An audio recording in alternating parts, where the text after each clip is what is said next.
বিশ্রামগঞ্জની છેચુરીમાં આમચાયો mobile ટાવરની 24টা બેটাરીની বিশি 17টা બેটারি খগৈ তেলাং থাকা শিক্ষকনি বদল আবনতি মোবাইল টাওয়ারনি ম্যানেজার জারশালা বিশ্রামগঞ্জ থানা খগজকমানি পাতিমং সময় লগে লগে পুলিশ পাতিমা থায় থাঙ্গৈ নুগৈ মানখা 17টা বেটারি খগৈ তেলাং থাকা শিক্ষকনি বদল অশালা পুলিশ কক্তমা থুমনে রকনে বেসকাঙ্গ ফাইयै শাখার যে থায়ো মোবাইল টাওয়ার কাইজাক তনিমানি আবনি গানাগিনি আমচাই বেলাইনো হামিয়া অ থাইনি খগজকনানি ন বেলাই চান্স দङ হিনকে নাইমথাং বেদেক রক তাঙ্গৈ মুংসা ইয়াপরি শে সুমুং তাবুক লুকুরকনি অমন কি হয়েছে এখানে আজকে এখন থেকে প্রায় ঘন্টাখানেক আগে সিসিমেলে একটা এয়ারটেলের টাওয়ার আছে।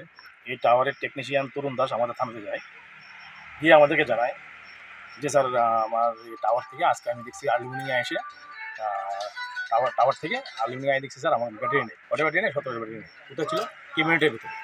ক্যাবিনেট এখানে একটা একটা ঘর আছে, এটা ক্যাবিনেট বলে।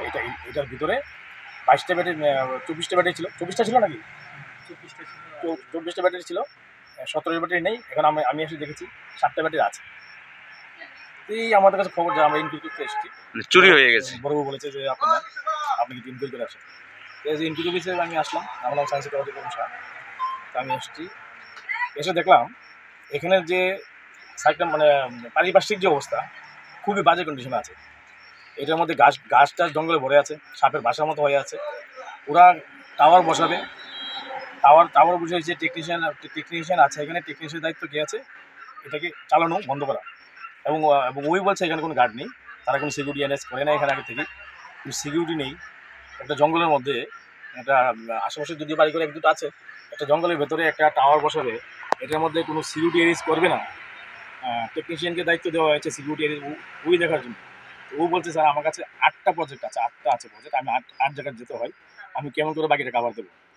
ও আজ থেকে 10-12 দিন আগে এসে গেছে এখানে। 10-12 দিনের ভেতরে কী হচ্ছে সে জানে না।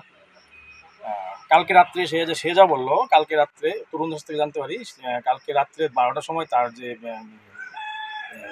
মোবাইলের মধ্যে যে জানা গেছে, মোবাইলের মধ্যে জানতে পারছে তার এখানে কি বন্ধ হয়ে গেছে, ফাংশনটা বন্ধ হয়ে গেছে, টাওয়ারের ফাংশন বন্ধ হয়ে গেছে। সে আজকে সকালে এসছে। যে লোকটা টেকনিশিয়ান দেওয়া আছে, সে যদি এখানে দায়িত্ব তাকে দেওয়া হয়ে থাকে, তার দায়িত্ব ছিল তার প্রত্যেকদিন আসাটা। স্যার কীভাবে নিয়েছে ব্যাটারিগুলি? তার আমি এসে এখন যা দেখলাম যে দেখবো আমরা এটা ইনকুয়ারি চলছে, কিন্তু এদিকে দেখেছি যে পাশেই লোহার জালি তার দেওয়া বেড়া আছে, তার কাটা অবস্থায় আছে। তারপর আমরা দেখছি ইনকুয়ারি চালিয়ে যাচ্ছি, দেখি আমরা কি করতে পারি। কত টাকার হবে আনুমানিক 17টা ব্যাটারি? সে তো অ্যাকুরেট রেট বলতে পারে নাই আমাদেরকে। তারপরেও সে 1.5 লাখ 2 লাখ টাকা হবে সে বলেছে, তার থেকে জানতে পেরেছি।